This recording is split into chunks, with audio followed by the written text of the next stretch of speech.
Hip-hop changing from positive to negative was not a consequence of history. It was not a circumstance of history. It was nothing that just happened on its own. It had nothing to do with the changing of the times. It had nothing to do with that. It had everything to do with the fact that there are people in this particular society who wants to see us exactly where we are. And we cannot let that point elude us. These are the facts. How do we know? 1967, Kerner Commission report on urban disorder. When black people said, yo, we're tired of this system. You know what I mean? This system is oppressing us. So we rebelled against the system. We burned things. We said, yo, we had enough.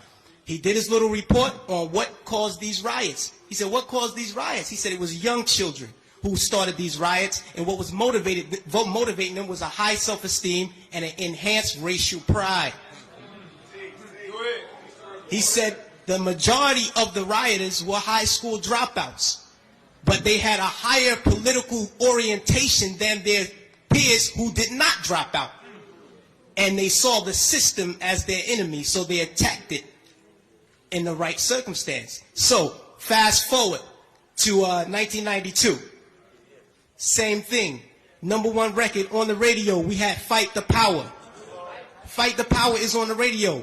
Rodney King gets beaten before the world. The black youth rebelled against the system. Again, they did it again. And why? What primed them? Positive hip-hop. Primed them. Fight the Power. X-Clan. Brand Nubian. You had these groups out here who were pushing, who were politically orienting black kids in the right direction, giving them the proper prompters that they needed so that they can respond properly to oppression. All right?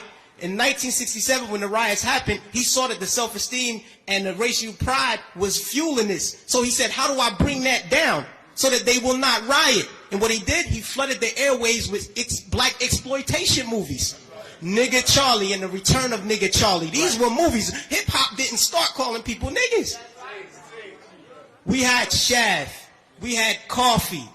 Black girl turned prostitute to do whatever. You know what I mean? But these black exploitation movies brought down the self-esteem and the racial pride so that the kids will not rebel against the system of oppression. 92, the racial pride was back in effect. We had black kids going to Dr. Ben Yuckinen lectures. We were spending our money to go see Farrakhan speak as opposed to going to a strip club. This is where we were. The most coveted article of clothing was a historically black college or university sweater. We were motivating children towards positive attitudes and lifestyles. And when Rodney King got the beating, heads responded properly. Fast forward to our day. Sean Bell is shot 50 times in the street in New York by police officers. #1 song on the radio, Like a Lollipop. Nobody do nothing. Nobody respond to nothing. Trust me. Just like the brother, I believe it was JT, the bigger figure, who said that the label executives came to him and said, yo, brother, we need you talking about guns and whores. You know what I mean? That's right. That happens. I've been in those meetings with management and had to ask me, is what you're saying really what you believe so that we'll know how to market you properly?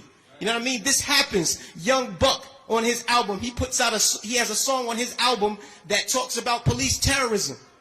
The label said absolutely not. Jimmy Iovine said absolutely not. You cannot put that record on the album because it might create an atmosphere that might put police officers' lives in danger. Right. So they took the record off, but they let him keep the other 14 songs on the album that talked about killing black youth.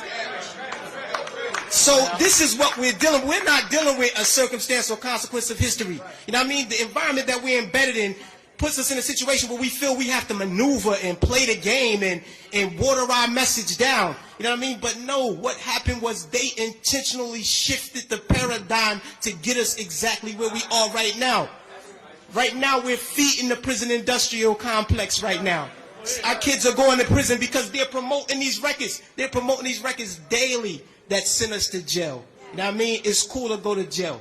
You know what I mean? They glorify these things. And it's not the black youth. We're in a position where we get, like the brother said, the choice.